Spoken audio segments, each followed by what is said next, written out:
திருக்குறள் 126 நிறை அழிதல்.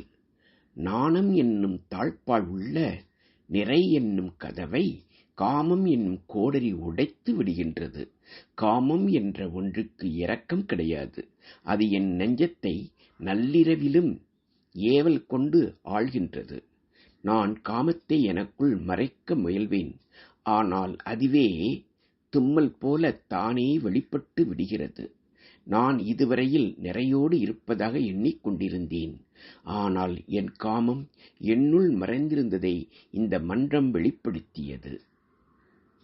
தன்னை வெறுத்து நீங்கியவரின் பின் செல்லாமல் மானத்தோடு நிற்கும் செயல் காம நோய் கொண்டவர் அறிய மாட்டார்.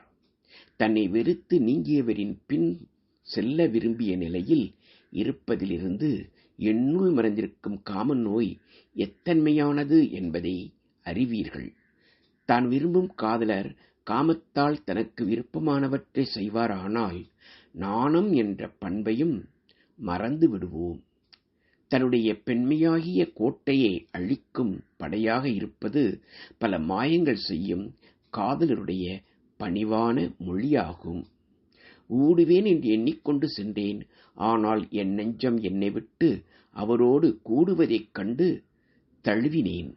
கொழுப்பை தீயில் இட்டால் போன்ற உருகும் தன்மையுள்ள நெஞ்சமுடைய நான் அவரோடு ஊடுவேன் என்னும் தன்மை எப்படி வரும்?